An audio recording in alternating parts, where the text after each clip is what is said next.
Well, hey guys, welcome to Theme Park History 101, Episode 2, Take 2. If some of you tried to join us yesterday, I apologize. For some reason, YouTube decided to break just as we were about to go on the air. So we're trying this again on a different day. Usually Wednesdays will be our normal show, but tonight we're doing Thursday because we have a lot to talk about. Joining me tonight will be my new co-host will be Cole. Hey Cole, how you doing? Hello, that's me. I'm here. It's kind of how I felt yesterday. We like literally 30 seconds we're all on and we're like, okay, great, we're doing this. Yay. Oh wait. So today we are talking about Cole and mine's really our first jobs, Universal Studios. Yeah. We're both talking about times that were before we started working there. And it's kind of the start, and that dates back to 1912. But instead of me talking all about this, let's bring on our special guest, studio tour guide, Kira. Hi, everybody. Hello. So we're all sitting on our little Glamour Tram. What do we do now? Hi, my name is Kira. Welcome on board the Universal Studios Super Tram. Please keep your arms and legs inside the tram at all times. Feel free to keep those flash cameras on and hold on to those hats and glasses because you just might drop them over the edge. This is a wild ride. Wait, when did the tram tour become Big Thunder Mountain at the same time? I don't know. We're mixing my rides. It has been 15 years since you've had to do this, so it kind of is putting you on the spot. So for those of you who are just joining us, and hopefully there are many of you, we're doing this live. This isn't one of those pre-film things, so yeah, we're in trouble. If you are the first time watching us, please, if you're on YouTube, like, subscribe us, ring the bell. If you're on Facebook, like the page. If you're on our Twitch, which I don't even know what that is. We have a Twitch? Yeah, we do Twitch. We're all Twitch stars now. Wow. And we're not even playing a video game. Yes, and we also do it on Twitter. So we've got quite a bit following us, which is a little scary. So bit of the history. I started working at Universal Studios Hollywood in 1994 in attractions. Cole, you started in 2013. 13. Wow, you're younger than I thought. Yeah, you might have almost been done working at Universal when I was born. Wow. And Kira, you were there from 98 to 05. And Kira and I are friends because I was actually her supervisor for a short amount of time at the studio tour. And then she went on to run it all after I left. So I hate to tell you this, but your audio keeps cutting in and out on me, and I am getting every half of a word. Oh, don't worry. Every other half of a word is okay. Mm-hmm. That's all you need. Yeah. I got 5. That's when I quit. Yeah. So, Kira, go ahead and take us through the beginning of the tour. All right. I think you said the beginning of the tour. So, as our tram takes off out of the loading area, we travel down the timeline. On either side of the tram, you'll notice posters, which highlight some of Universal Studios' Oscar award-winning films for Best Picture. We start off at Universal Studios with our very first Best Picture award-winning film, which was All Quiet on the Western Front back in 1930. These highlight some of the amazing films that have been by Universal Studios over the years. Universal has almost always been a working movie studio, but you might not know that almost always had some sort of movie studio tour. Back in the days of the silent films, it was known for Carl Laemmle, who was the studio founder, to open the gates of Universal Studios and allow the public to come in to watch movies being filmed. He would set up bleachers. People would come, and because the films were silent back then, they could boo the bad guys and cheer the good guys. They would actually get a lunch. It was a chicken ranch back then, so they'd get some fried chicken, and they could sit there and watch those movies being made. Back added sound to those silent films, they had to be a little more quiet. So unfortunately, the audiences were ushered out, and they didn't actually start a tour until about 1964. That's when the movie studio really kicked up the theme park aspect of it, and the tour became a little bit closer to what we know today. The days of the Glamour Tram came in, and we brought in those attractions that everybody knows so well, such as Jaws and King Kong and Earthquake, the collapsing bridge, and all of those really awesome things that we remember so well from those days of Universal Studios. Thanks, Jennifer. Woo-hoo! Who taught me that? Sorry, a few people commented here and there. No, and that's, that kind of is what the studio tour was known as. Back in 1912, and excuse me, I'm actually reading off my notes. I did way too much learning about this. When we were at Universal, I loved the history, but I only knew parts of the history. I went in, I found a bunch of different websites. TheStudioTour.com is probably one of the best sites for history if you want to go there. It goes through everything. 1915 was when Universal City officially opened. Sorry, I'll keep posting some of our old friends that are complimenting. The actual first studio tour, other than when Carl Laemmle was taking 25 cents to let guests come and boo the bad guys and cheer the good guys and get chicken, started in 1956 when Gray Line bus tours used to actually take tours onto the backlot. So they would drive by, see the Western Streets, Tower of London, and Courthouse Square in Colonial. But Colonial wasn't really the same as it was, but we'll get into that in a little bit. 56, Gray Line bus tours were giving the tours in the backlot. 1957. Kira, what happened in 1957? Oh, that's right. You could never talk about that as a studio guide. That's when the first fire destroyed part of the Universal Studios backlot. New York Street backlot sets were completely devastated in 1957. For anybody that's a fan of Universal Studios Hollywood, you will start to notice a trend of every couple of years the same thing being talked about. 1961 was the start of this tram tour, and that started down at the Studio Commissary, which when it was just like they were just trying to find ways to make some money. So they would sell tours of the backlot. It was the Gray Line tour still at that time. But then they started to see, hey, we can make our own money. And in 1964, as Kira said, the Glamour Tram started. Trivia question for you, Cole. Who designed the Glamour Trams in 1964? My guess would be Bob Gurr, because he's always my guess for vehicles. No. Kira, do you know? If you can hear my sentences correctly? No. Harper Goff, actually.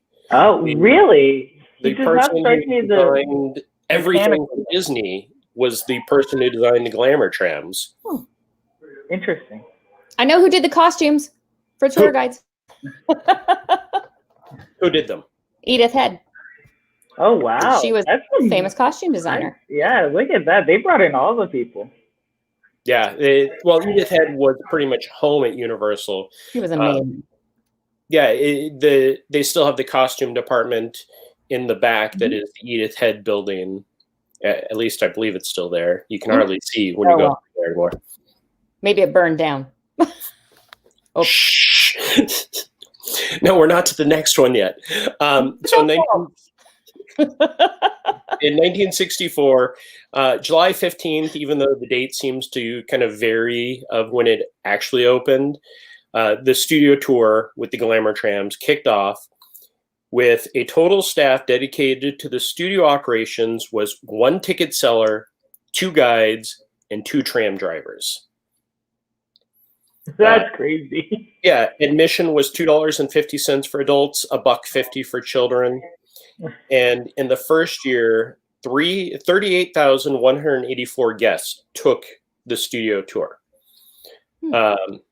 As somebody who worked during some of the busiest days in our times at Universal, 38,000 guests was a medium-sized day, but it definitely has gotten much busier over the years.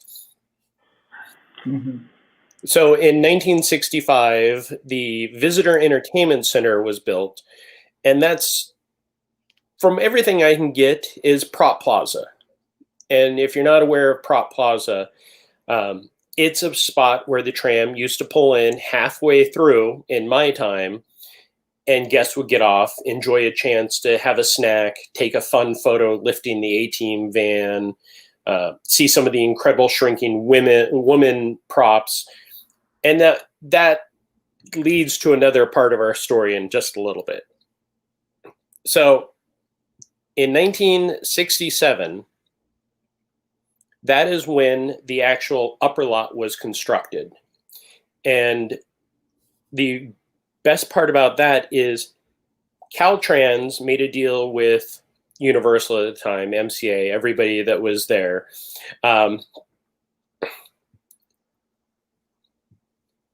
Yes, Michelle, we're getting to that point. And they took the dirt from the top of the mountain, and that's what they actually used to construct the 101 freeway. So it was kind of a partnership between Universal and then. But then in 1967, anybody want to guess what happened? A fire. I was going to say another fire, probably. It has to. Yes, that destroyed a large portion of the backlot sets, which this is kind of pulling back the curtain a little bit. And this is stuff that I could never say, and I know tour guides could never say it. When you would go through the European sets and they'd say, oh, that's where Frankenstein came out in the film. That was definitely the third or fourth version of that building in general, but in the 1967 fire, that was a main part that burnt. Okay, so let's get back to Kira. Oh, she's checking. Can she hear me? Yeah, I'm trying to hear you. I'm wondering if this will work. Can you hear me now? Oh, that's better. Okay. Hey, there we go. So let's get back to the studio tour. We have left the front lot and we headed through the back lot, and then we pass Greens Road, which was Prop Plaza also at that point, and we come down Spartacus Street. What was this? Spartacus Square? No, where all the Romans ran in the filming of Spartacus, and if you look closely, you could see some of them wearing watches. Okay, wait. I'm wearing wedges. Is that what you Watches. said? Oh, watches. I thought you said wedges. I was like, oh, I don't remember the wedges, but yeah. Maybe they were wearing wedges too. Probably. They had it all on. So in 1968, the first animation or first attraction was added to the studio backlot. And nowadays you can hear our good friend Al Roker talk about it. But tell us about it, Kira. I'm not entirely certain what you just said, but I'm sure Al Roker, if he was going to talk about Spartacus Square, might say something to the effect of Spartacus Square has been used in many different locations, not only as ancient Greece over the years, but it has been used as different embassies. It was also used as ancient Egypt in movies like The Mummy. And it was used in a movie called Big Fat Liar that was filmed there when I was there, which was kind of weird. It was, and that actually, Big Fat Liar leads us into what attraction was also Flash Flood. The Flash Flood? Flash Flood. Yes, absolutely. The Flash Flood, which, by the way, leads into Old Mexico. Can I talk about Old Mexico? Yeah, No? Yes? No? Yes? absolutely. No? Which you might have recently seen in a very popular movie called Once Upon a Time in Mexico. And also, oddly enough, in an old television series, which I just saw the other day called Brothers and Sisters with Callista Flockhart and Sally Field and Rob Lowe. I was just watching it the other day because I had nothing to watch because of COVID, because COVID has robbed me of everything on television because I've not all of it. Anyway, so there you go. Flash flood, which was also used as the Appian Way in Spartacus, where you There we might have go. seen a million Spartans walking down the Appian Way. I'm not sure if that's what you wanted from me, Jeremiah, because I can't understand a word that you're saying. See what happens with the joys of technology? Yes. I think that was correct, you. though. That was Yes. what he was going for. So It was. you made it work. Totally was. But that worked out well because we talked about Appian Way, which we got the note from one of our viewers, of one of the former studio guides that told us what it was called. And then we lead into Flash Flood, which was the first attraction added to the studio tour in 1968. After that, in 1971, we have the torpedo attack and submarine. But before we do that, let's take a look at what the studio tour actually looked like close to the opening time. So if you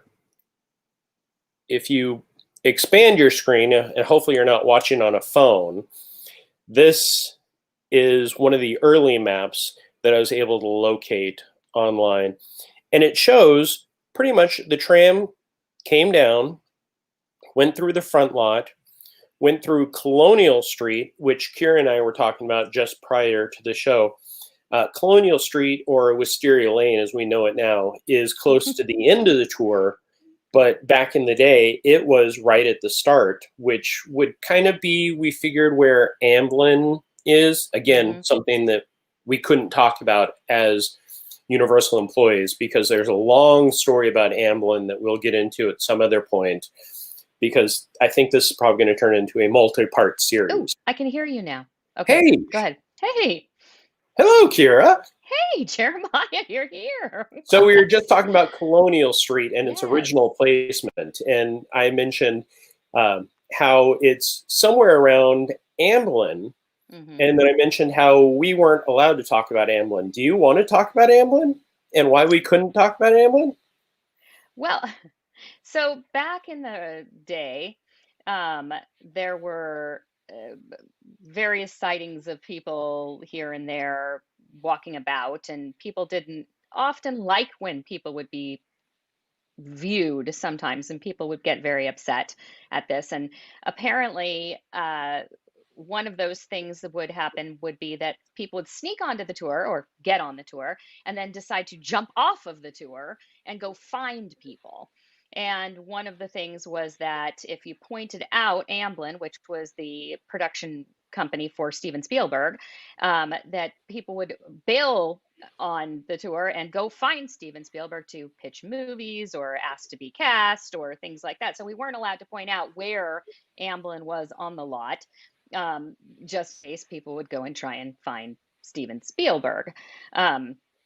I think that was pretty much it. That's what I was told. Was there another what I always story that heard. went along with it? I mean, Not I don't that know I if know anybody of. actually found him and mobbed him and then foisted millions of adopted children on him, or was there more? I don't know. I think that was it. But the funny thing was, Kira and I probably both remember numerous Now you're TV shows so and movies where they would show people hopping off the tram and running around the backlot, which was always one of the weirdest things. oh yeah. Cole, did you ever see like the A-Team? I know had one episode where they hopped off and went running.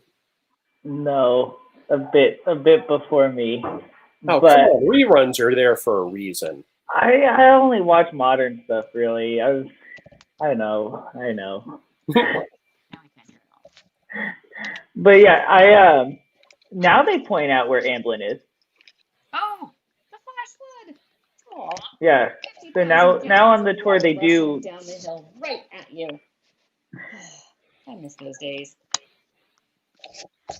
So here's a picture of the flash flood from not too long ago. As you can see, what was the trickery they used to make it look like rain, Kira? Is up in the tree? Also, water doesn't show them as well. Milk the water to capacity. The film on film, so it was singing and me.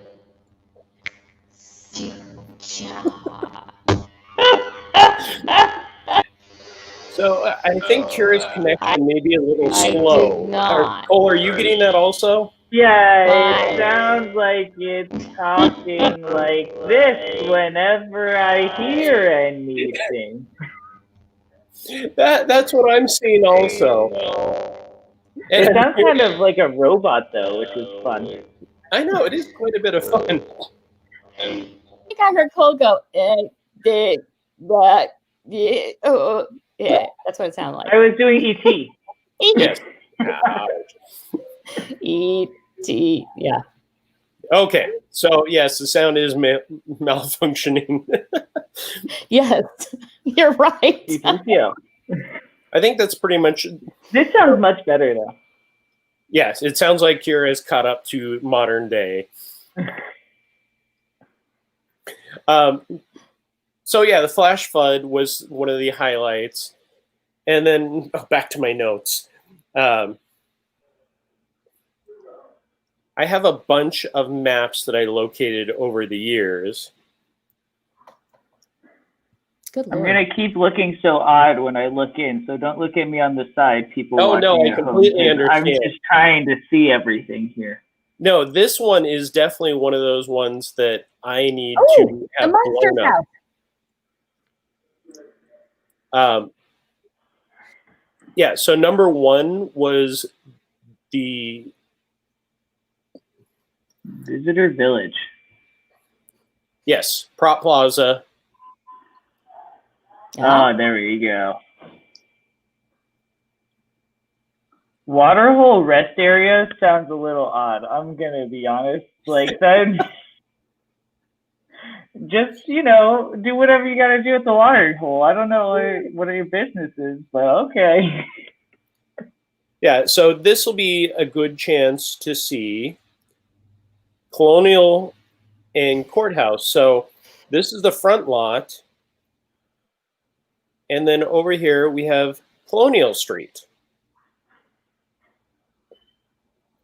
And then, back here we have New York. Courthouse is number 12.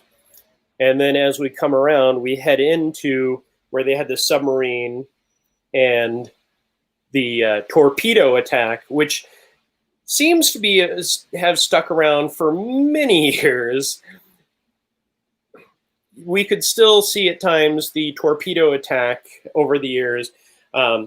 And for those of you who aren't familiar with it, it was literally you would see a water trail and then an explosion, and then you would head into the parting of the Red Sea. Mm-hmm. But the parting of the Red Sea actually came in 1973, which was the same time as the burning house. Kira, I know you didn't talk about the burning house because that was gone by the time that you were a studio guide. But what is in place of the burning house now?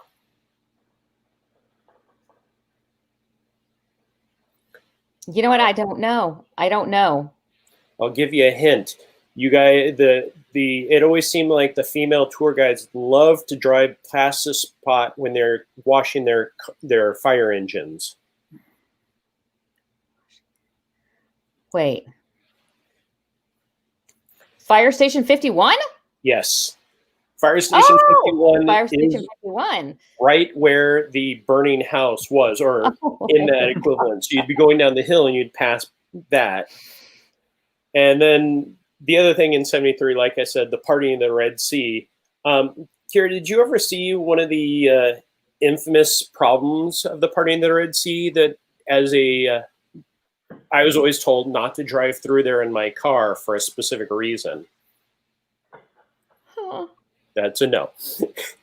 So I can't hear you. oftentimes employees of Universal would feel like they could just drive through the Red Sea.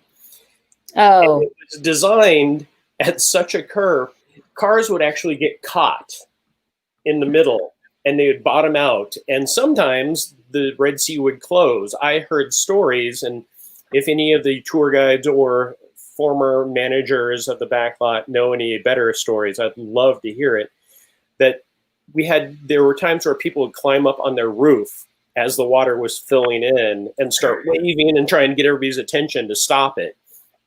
But I heard that more than once, that was one of those problems that they would have. well, I don't really know what you just said, but I do know that there was one trolley that if you didn't wait for the red sea to go down far enough, that you would get stuck and it would stall out in the middle of the sea. And if you stalled out in the middle of the Red Sea, then you had to get on the phone and call your friendly neighborhood operations manager, like Jeremiah, to come and get somebody to come and tow you out of the Red Sea. And if you were there with your VIP tour and you wanted to get to Waterworld on time, you could not get stuck in the Red Sea. And I remember having a very argument with my trolley driver, and he wasn't going to wait. He wanted to do the splash. And I said, you can't do it in this trolley. And he said, don't tell me how to drive. And I said, I have to tell you how to drive because we're going to get stuck. And we got in a huge fight. And the guests were saying, I think you should listen to her. She seems to know what she's talking about. And I said, oh, I do. We've done this before. And sure enough, he went through, we got stuck, we missed Waterworld. They were upset at the driver, and the driver yelled at me later. And, we had a big hoo-ha about it. But I would say they didn't miss Waterworld. They just found a new Waterworld. Waterworld. They had to miss Waterworld. Nobody wanted to miss Waterworld. Oh, but they still had a Waterworld. Yeah. Waterworld of Hurt, but it's a Waterworld. I know I saw that. I didn't see it in person, but I remember seeing this. So in 1974, two memorable attractions opened on the studio tour. This is the first one, the rock slide. And this one, I know I never saw, but it was the Glamour Tram would pull up and rocks would fall down. Mm-hmm. And then they would end up in this little crevice here and then recycle back up to the top of the hill. So it was something nice to see, but from the stories that I've heard over the years, not only was it not the most reliable attraction, but there were often times where the rocks would actually hit the guests. And, they were just rubber balls. And this, I think I actually heard on a recording or on a video, the tour guide said, oh, just throw them back over there. I mean, looking at this picture, how are those rocks getting recycled back up to there? It looks like that they're down in the area where you would have to manually move them back. Yeah, this was before my time, and this only lasted about 5 years before the next amazing thing came along. But we'll get to that in a second, because also this year came the collapsing bridge, which Kira, go ahead and talk about the collapsing bridge. The collapsing bridge. Were you still there when I had my lady bail on the collapsing bridge? I think I heard about it. I don't know if I was on the scene. My driver was Alan. Do you remember Alan? Red hair, yes. Alan. Very dramatic, Alan. Alan and I were doing the approach up to the collapsing bridge, and we were very into it. And we notice that the bridge is collapsing. And I'm like, Alan, we better not go. It's collapsing. Don't you see? We better call somebody. And he's still going, and he's not listening to me. And he's approaching the bridge. And I'm like, the bridge is collapsing. All of a sudden, we get on. The wheels are on the bridge. And the lady in my front row, she gets up, panicked, and jumps off the side of my tram. And she lands, luckily, she lands between the strut on the side, on the driver's side, and the tram, but back enough, actually on the dirt, not on the bridge. And I'm like, Alan, you gotta stop. he slams on the brakes. Ma'am, it's fake. It turns out she was German.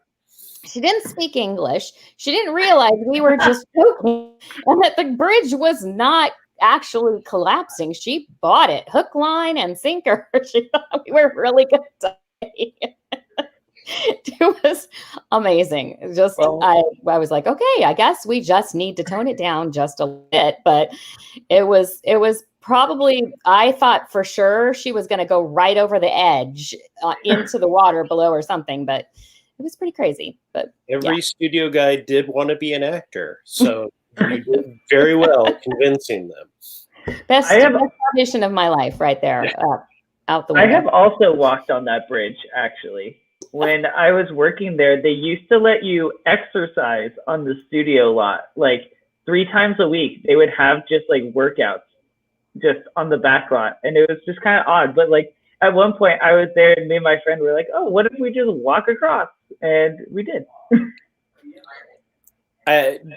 So I will tell more of my story as a Backlot studio tour supervisor later on, but I definitely had the chance to experience a lot of things that normal guests didn't, including my daily drive around the Backlot to set things up.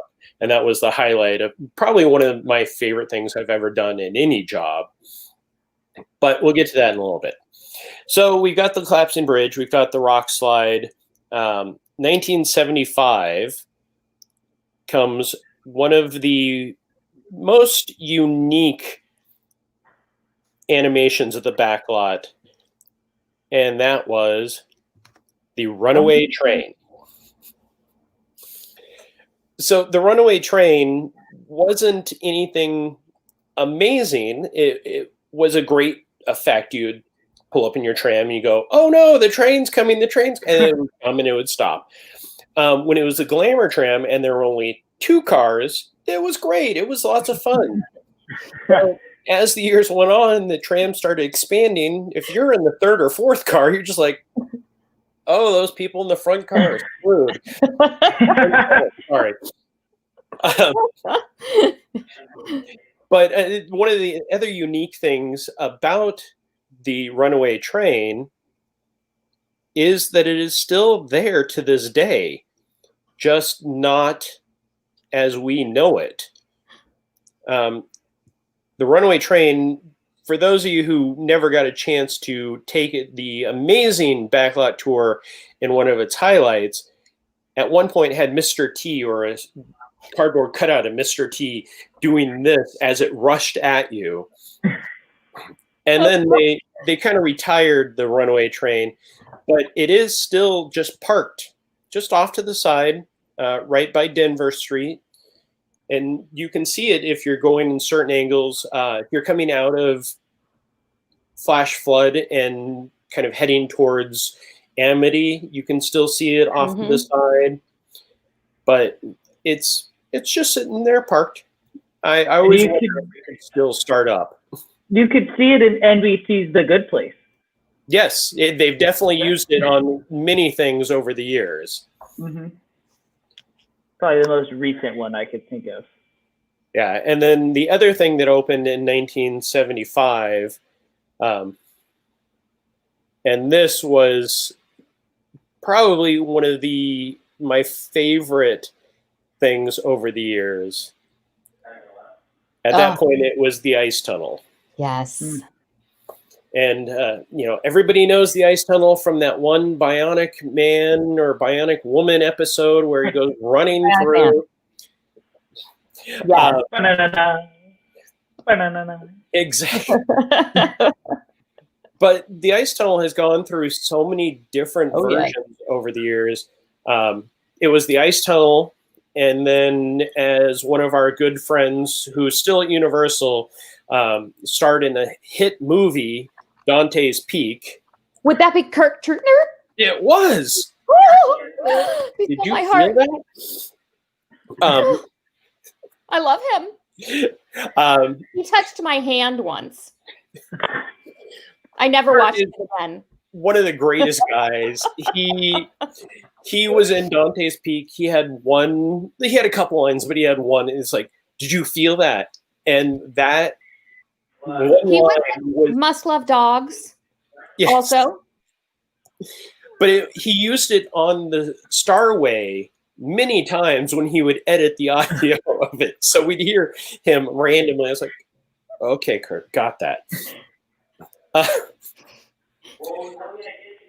So the ice tunnel, and then it was Dante's Peak, and then, of course, it became the Mummy's Tomb. Oh, the Mummy's Tomb. That scared me so much as a kid.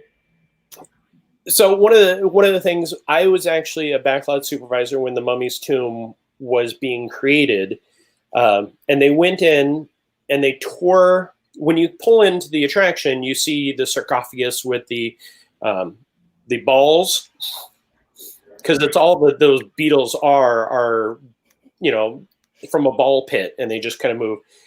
But the depth of that room was actually left over from the ice tunnel. When they converted it to Dante's Peak, they just boarded it up, and the AC unit and everything was still in there and still worked, surprisingly. And then they added that as, more effect for the Mummy's Tomb.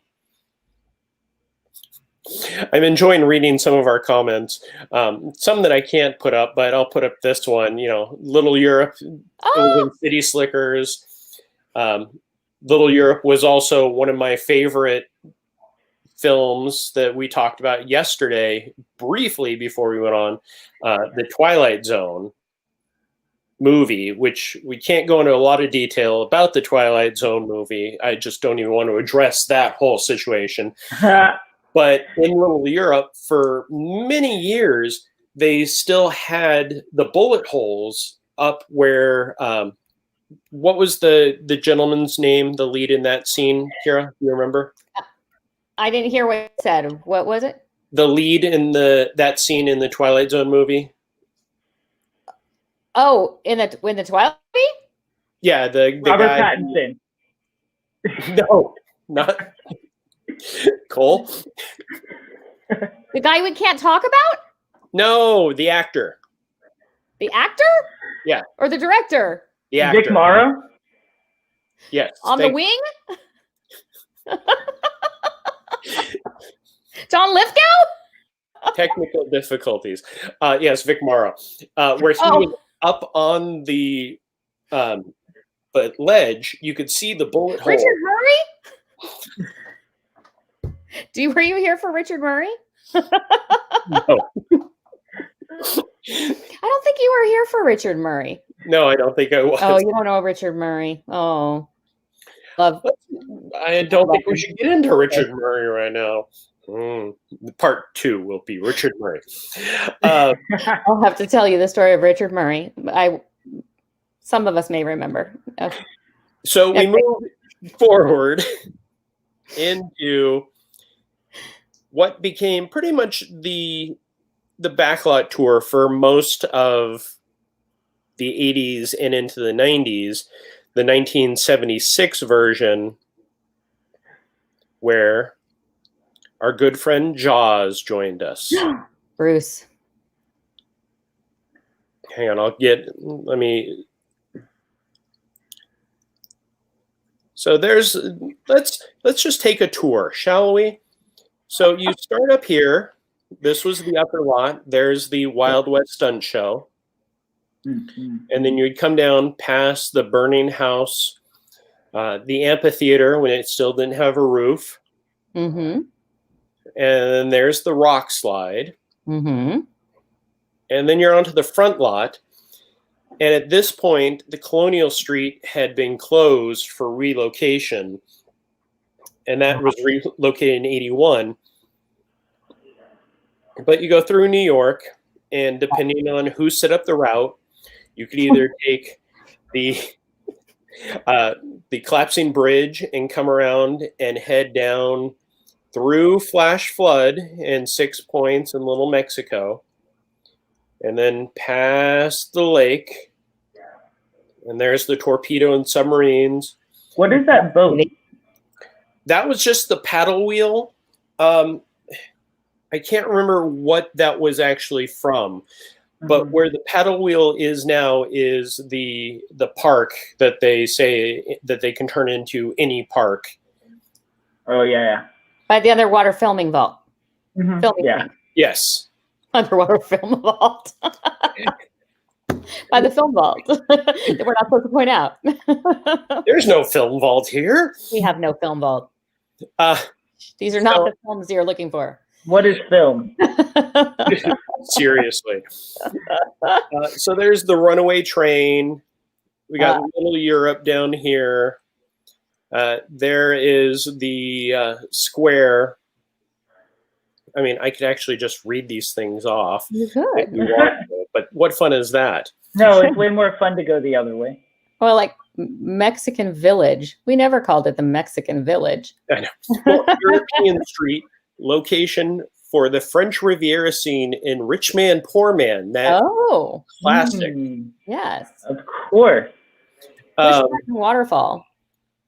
But right there, number 21, that is what we're talking about right now. Amity Island. Also known as Cabot Cove, Maine. Why is it known as Cabot Cove, Maine, Kira? Well, because you might remember in the opening sequence of Murder, She Wrote, Angela Lansbury rides her bicycle through the streets of Cabot Cove, Maine. Wow. I feel like that should be something that was talked about on the... Oh, that's right. It was talked about ad nauseum on the tour. Yes, it was. Once upon a time ago. And probably I have a gripe with Emmy voters. It's not open. I have a gripe with Emmy voters for Murder, She Wrote, that Angela Lansbury could be nominated 12 times for an Emmy and never once win. How do you not give it to her in the last year? It's just like the legacy one. She put 12 years into that show, got nominated every year, not one win. It's outrageous. I'm still mad about it. I wasn't even born when the Emmys were that year. I was still not born, but it makes me mad. And I've never seen an episode of Murder, She Wrote, but it still makes me mad. That's why she didn't win. They knew you weren't watching. Exactly. I was the problem. It's all your fault. So, of course, the shark works better than the shark in the actual movie Jaws, which is my favorite fact about that shark. Kira, please expand on that. Well, back when this movie was filmed, it was supposed to be a very, very high-tech shark that we saw all the time. Lots of shark action, lots of blood, guts, tons of moving parts. In fact, Michelle Deruvo, presented by Ocean Spray. Love it. In fact, actually, when the shark arrived at Universal Studios, Steven Spielberg and his good buddy George Lucas went over to where the shark was waiting in the soundstage, stuck their heads inside the shark, broke it. At least so they said in our guide training manual. I thought that was funny. But the shark never right. It had tons of technical difficulties. So it ended up being sort of this Hitchcockian thriller story. The less you see, the more you get kind of horror story, which worked out better in the end, making Spielberg have to really time his jump scares, things like that, and probably made it a much more movie in the long run, lasting all these years, to the point where my son, who is 9 years old, forced me to let him watch it when he was 6. I'm a bad mom. What can I say? So one of the neat things about... I'm talking about you watching Jaws when you were tiny. So when they finished filming Jaws, they had 3 different versions of the Orca, the ship or the boat that was used, and one of them was actually shipped to Universal when I was a kid at the age of whatever. I took this really great picture looking into the lagoon, and you could see in the back there's the boat man whose guts are everywhere. He had some real guts, and there they are. But this was the actual Orca that was used. Very nice. So Steven Spielberg, and this is stories that I think they've even talked about in a lot of the documentaries. There's a great documentary, The Shark is Still Working, and it's available on the Blu-ray. I think you can actually see it on like Netflix and that kind of stuff. They talk about how Steven Spielberg, whenever he'd be on George, thank you, Jennifer. Yes, George is the guy, the fisherman. Yes, George. So Steven Spielberg would go down and just go sit on the Orca and relax. One day he goes down there and it's not there. He did some investigating, and the maintenance guys in the back lot saw that it had wood rot and it was falling apart, and they destroyed it, turned it into kindling. So a piece of cinematic history, to steal a term from Universal, was just destroyed randomly. So now we just drive by and we hear all the videos and everything going on, which we'll get into the video portion on another time. Like my favorite line, though, I have to say my favorite line, like Roberta said, it's just, it gives me so much joy. I use it all the time in random context of just like, the shark is not working. Repeat, the shark is not working. I use it just whenever something doesn't work. Always, it gets used. That was awesome.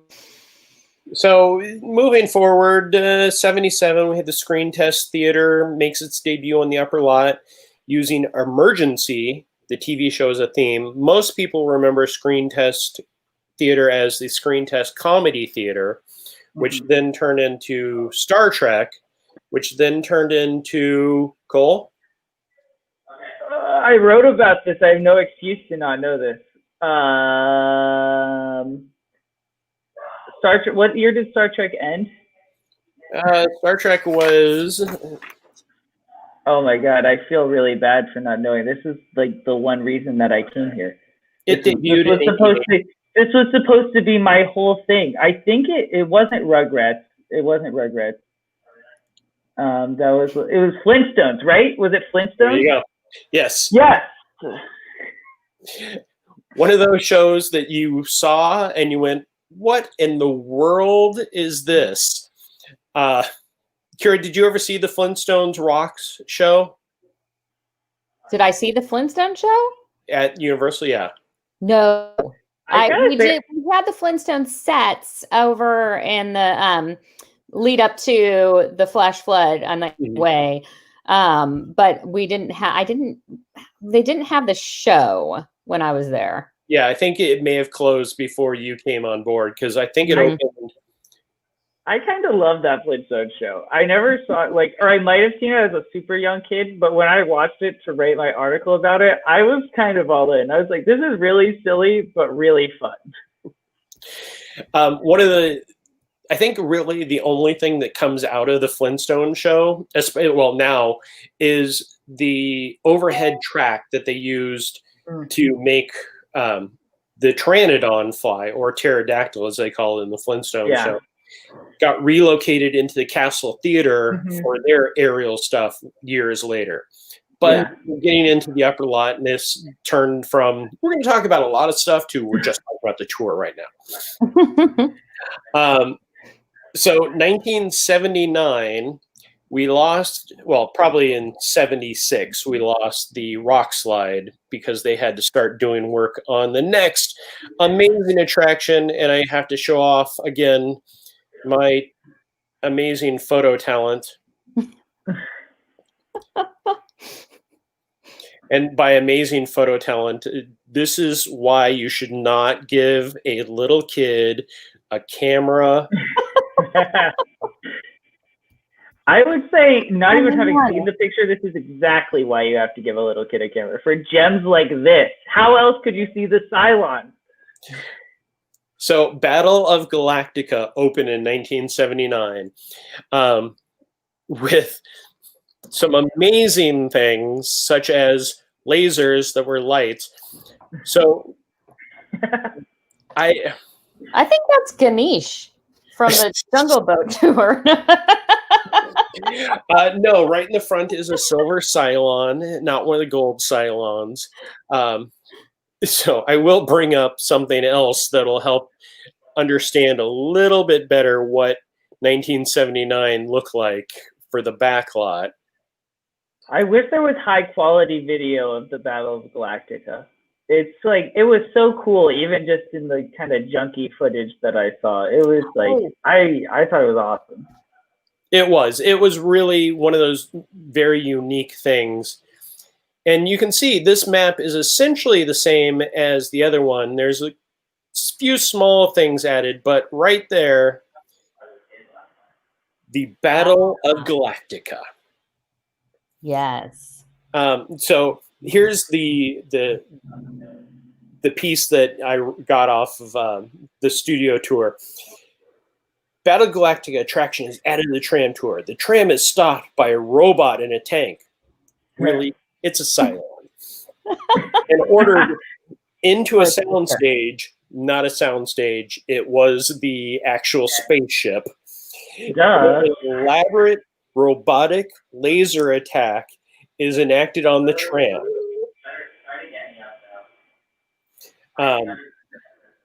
So actually, it looks like Rockslide left probably in 1978. But yeah, that was one of those very unique things. It was, I would say, one of the highlights of my childhood trips through the studio tour was going in there. I do have another picture. I don't have it up.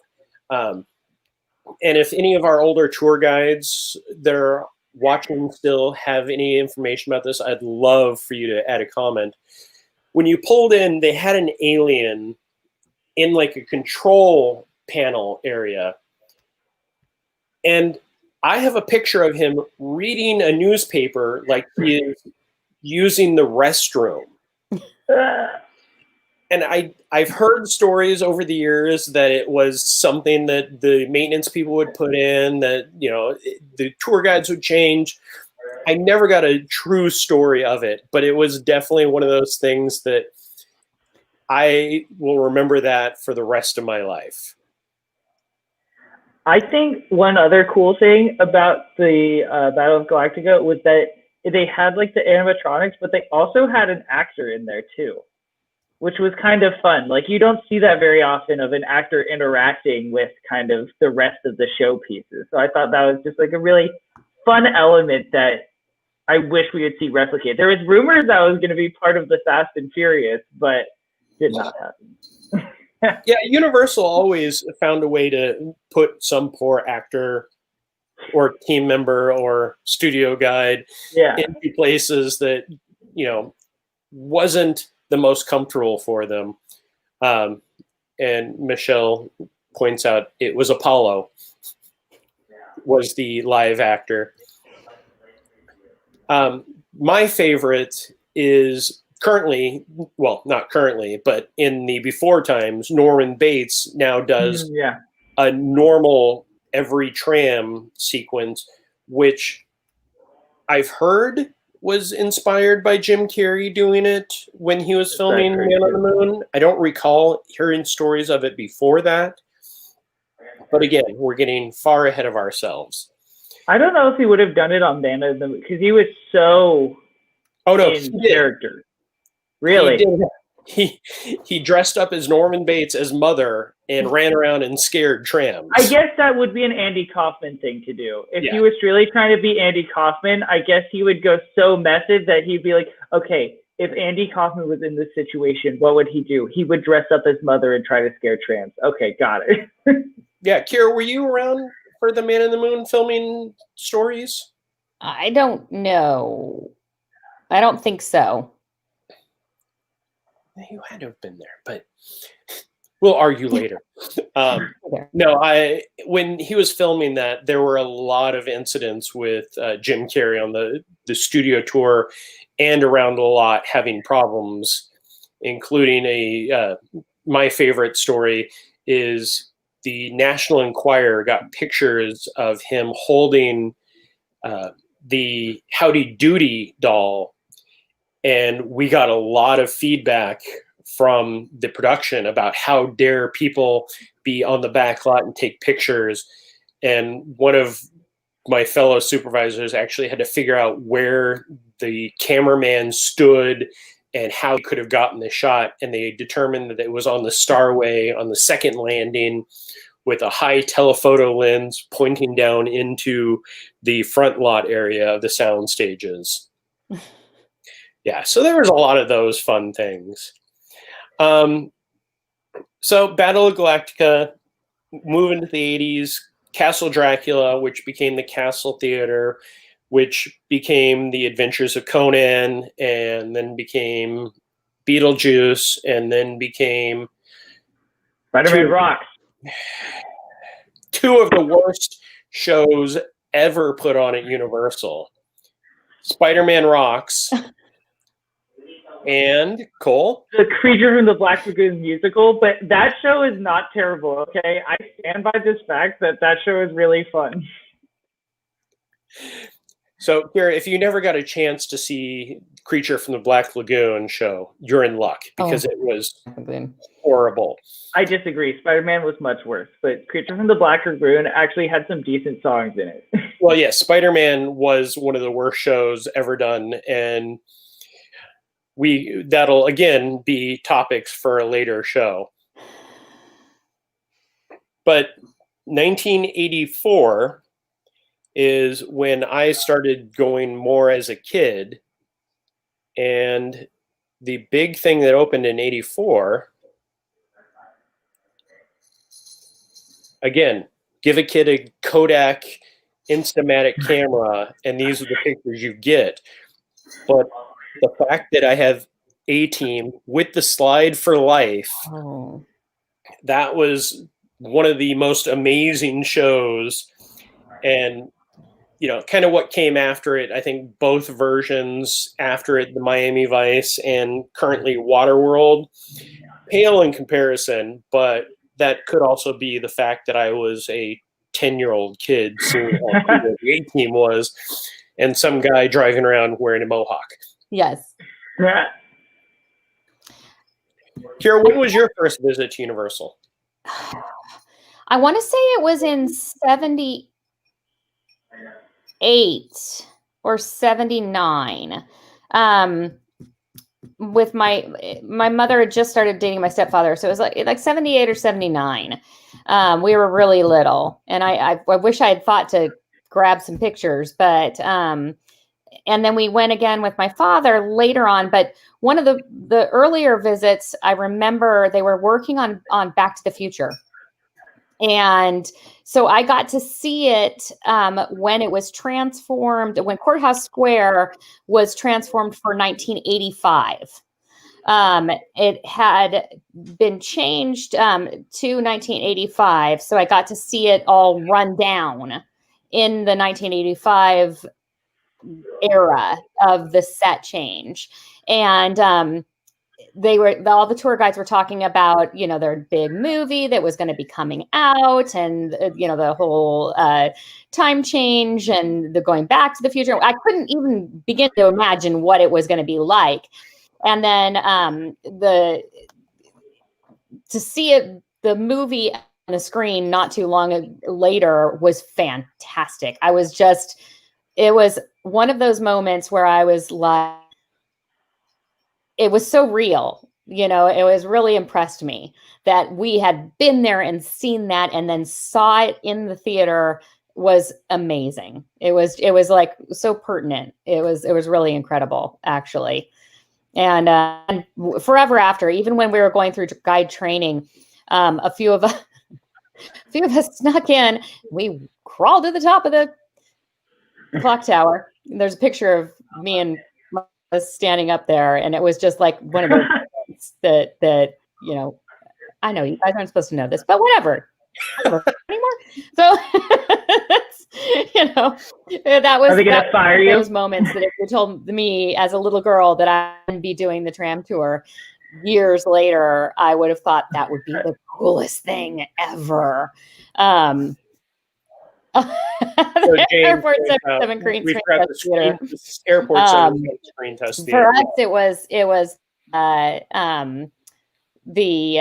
it wasn't Airport 77 then, or when we went back for the future, when they were filming, it was the Hollywood Screen Test Theater. Yeah. And my friend Melissa and I got to be the Keystone Cops and have the pie fight. Yes, the Screen Test Comedy Theater is one of the Screen Test Theater. That's one of my favorite memories. This photo right here is one of those times in my life that I look back and go, wow, this really happened. So the old tram tour, we completely skipped how you used to get on the tram. Like you used to walk in and get a boarding pass. Yeah. Way before what Fast Pass is now. Mm-hmm. They gave you a return time and then you would go and eat and shop. Or if you were lucky enough, you would just go hop right in line and get on. And they would often have, like at one point they had the Knight Rider car, but this was 1985, the summer that Back to the Future came out. And that is one of the screen-used DeLoreans sitting there. Everybody could touch it. Like, I look at that now and go, when I worked at Back to the Future, I was lucky enough to be able to polish some of the screen-used DeLoreans. But to be able to do this in a queue, and I often wonder what that guy is doing to the kid's head on the left side of the screen. Like, get in there! Also, the giant cameraman in the back is definitely a highlight. But yeah, 1985 is when we start to see the Universal start to ramp more towards becoming a theme park and moving away from the studio tour. One of the other things that happened in 1985 that drove me, actually my mom drove me, but I drove her crazy wanting to go to this, is they had Transformers meet and greet on the upper lot. And you got a free Transformers if you paid to go into the park. So, wow. Yeah, my mom definitely drove me there, and we spent the day enjoying a tram tour. And I think that was back when you could turn your day into the year pass for like $3 or something. So we did that. Yes, we missed the animal actor stage. There is a lot that we could cover. We are running past the hour, and Cole has to leave us in a little bit. So we're going to jump into 1986, which is probably the highlight of many people's trips on the Backlot, and that's when King Kong or Confrontation was added. I know that stands out always as one of my things. The Banana Breath. Kira, what other movies did Kong appear in?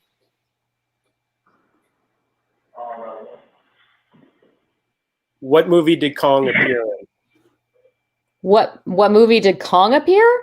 Yes, from the Backlot. I'm sorry. Wait a minute. Oh, in Liar Liar? Wait, what? Before that. Cole? The Wizard. The Wizard. The Nintendo movie. I lost what you were saying, Jeremiah. The Wizard. With Fred Savage. What? Who? Okay, moving on. Yes, Kong was added in 1986. He, of course, was designed. What year did Kong appear? I was like, what movie did Kong appear in? King Kong with Fay Wray? Yes. Or Jessica Lange? Or Naomi Watts? Which Kong are we talking about here? Okay, so we'll have to go deeper into Kong later on, but Kong opened on March 18th, 1986. That was one of the biggest things added to the Backlot and definitely drove guests. 1987, can we all guess what happened in 1987 on September 4th? Another fire. Fire, correct. Fire. points. Spartacus Square sets were destroyed back then. So 1988, just because if I didn't talk about this, my roommate would kill me. That's when the Star Trek Adventure opened in the Screen Test Comedy Theater, Star Trek. 1988 was also the year that we lost one amazing show for a second okay show. Miami Vice. And again, kid with a camera caught the stunt falling. Yeah, me. So that was 88. And then June 7th, 1988, one of the biggest events happened that was an 8.3 on the Richter scale earthquake. Kira, can you lead us into earthquake? Yes, but I can't remember the name of the soundstage. What was the soundstage? 26? 26. All right. Is it 51? It might be 51 now. They might have changed the name. Somebody. Well, Michelle, someone knows. Stage number. All right. We are going into soundstage 26. Now, this is what we call a hot set.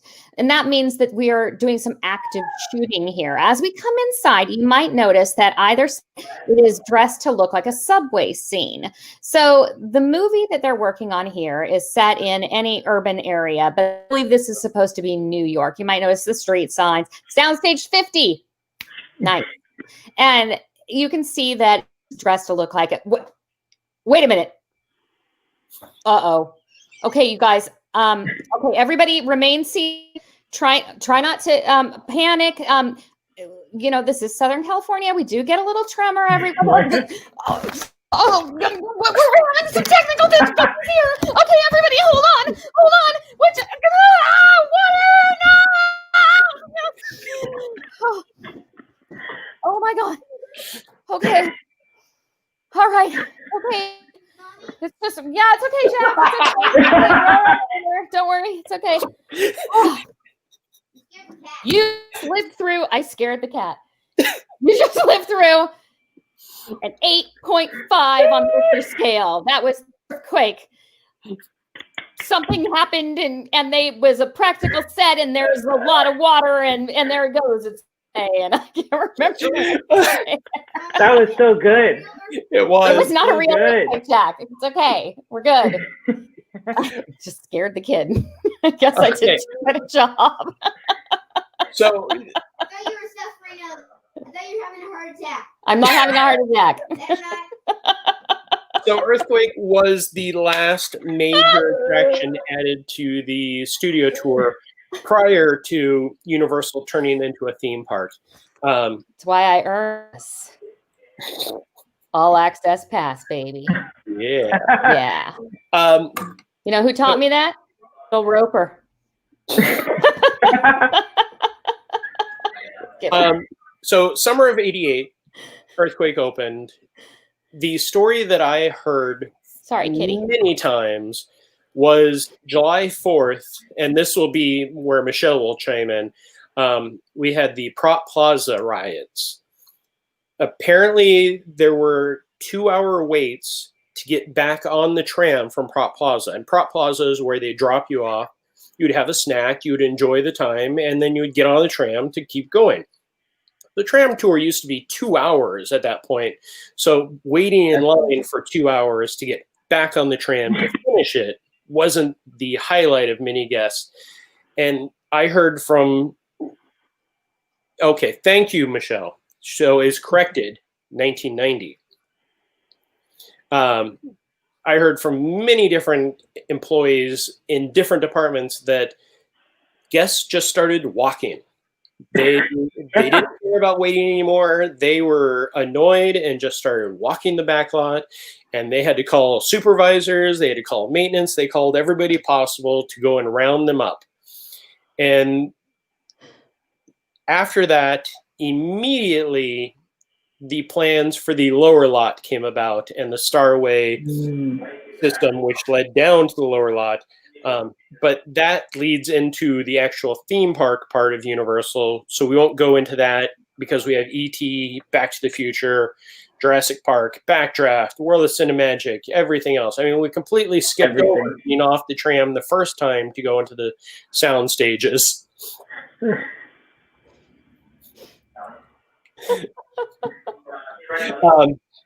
But we will address that more on a future show.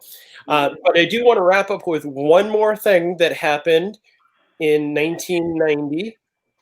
Can anybody guess what it is?